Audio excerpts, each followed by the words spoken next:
Imagine the world plunged into darkness, not just by the setting sun, but by the shadow of war. Cities sleep under a blanket of fear, and on the front lines, soldiers huddle in trenches, their thoughts a world away, back home. In this darkness, a lone engine hums. A single plane, flying not to drop bombs, but to deliver something far more powerful: hope. Tonight, we're not just telling a war story. We're re-uncovering a chapter of World War II, often lost in the tales of dogfights and bombing raids. This is the story of the quiet heroes, the pilots who flew under the cloak of night, navigating by starlight and sheer will, on missions that measured success not in targets destroyed, but in spirits lifted. These weren't fighter aces or bomber crews celebrated in the papers. They were the mailmen of the midnight sky, the phantoms of the front line. Their cargo wasn't glamorous. It was bags filled with letters, stained with tears and scented with home.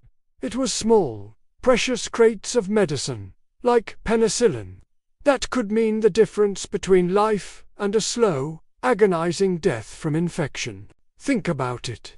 For a soldier, isolated for months, hearing nothing but the cacophony of battle, what would a letter from a loved one mean? It was a tangible link to the world they were fighting for. A wife's familiar handwriting, a child's clumsy drawing, a mother's words of prayer.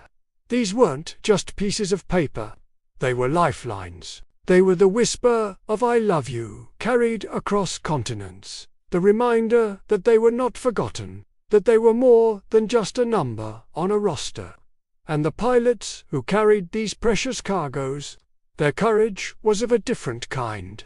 Flying solo, often in unarmed or lightly armed planes like the Piper L4 Grasshopper or the Stinson L5 Sentinel, they were incredibly vulnerable. They flew low to avoid radar, skimming over treetops and navigating treacherous terrain in near-total blackness. Enemy night fighters, anti-aircraft fire, and even simple mechanical failure were constant threats. One wrong move, one flicker of a light seen from the ground, could spell disaster. Yet, night after night, they took off. Men like Lieutenant Arthur Jacobs, who once described his flights as threading a needle in a hurricane. He wasn't just flying a plane. He was carrying the collective heart of a nation in his small cockpit. He remembered the faces of the ground crews who would hand him the sacks of mail, their expressions a mix of urgency and gratitude. They knew he was risking his life for what others might dismiss as just letters. But it was never just letters. In the brutal calculus of war, morale is a weapon. A soldier with hope fights harder. A soldier who feels connected to home has a reason to survive. Military strategists understood this. A unit that had just received mail was a more effective fighting force. The boost in morale was palpable, rippling through the ranks like a current of fresh energy. These night missions were a testament to a deeper understanding of warfare, that battles are won, not just with bullets and bombs, but in the minds and hearts of the soldiers. It was a recognition of their humanity. In the midst of organized destruction, these flights were an act of profound construction. Rebuilding a soldier's spirit, one letter at a time. Imagine a makeshift landing strip. Just a few hundred yards of cleared field, marked only by a few faint, shielded lanterns. The pilot has to land his plane in this tiny pocket of light, surrounded by an ocean of darkness and danger.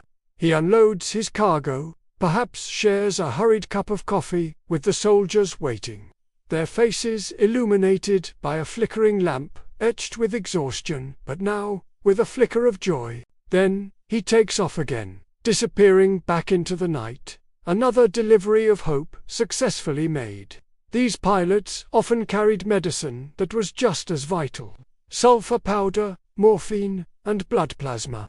In an era before medevac helicopters, getting critical supplies to a forward aid station was a race against time. a pilot weaving through valleys at night. His only guide, a map on his lap and a prayer on his lips, was delivering the tools of miracles. He was giving a wounded soldier a fighting chance, not against the enemy, but against death itself. The stories are incredibly moving. There's the account of a pilot who, after a particularly rough landing that damaged his landing gear, insisted on helping distribute the mail himself before even assessing his plane. He saw a young soldier read a letter and openly weep, not with sadness, but with overwhelming relief. His first child had been born. In that moment, surrounded by the grim reality of the front, there was life, and there was joy. The pilot later said, that single moment made every terrifying minute in the air worth it. This wasn't about glory. These pilots rarely received medals for their mail runs.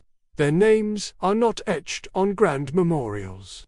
Their heroism was quiet, personal, and profoundly human. They understood that in a conflict that threatened to strip away every shred of decency, acts of compassion were acts of defiance. Delivering a letter was a statement that love was stronger than hate. Delivering medicine was a statement that life was worth saving. Their actions challenge our perception of a warrior. Bravery isn't always about charging into the fray. Sometimes it's about the quiet, steadfast commitment to preserving the humanity of others, even at great personal risk. It's the moral courage to fly into the darkness, not to take lives, but to sustain them. As we look back at the immense scale of World War II, it's easy to get lost in the numbers, the strategies, the epic battles. But within that vast tapestry are these individual threads of incredible courage and compassion. The stories of the night mail pilots remind us that even in the darkest of times, the human spirit strives to connect, to heal, and to hope. They were the angels in the dark. Their engines hum a lullaby of reassurance to the soldiers below. They proved that sometimes the most important weapon in a war is a simple piece of paper that says, "I'm waiting for you. Come home." Thank you for joining us on this journey into a lesser-known corner of history. If this story moved you, please give this video a like and share it with someone who might appreciate it. And for more stories that explore the incredible depths of the human spirit, don't forget to subscribe to our channel. We'll see you next time.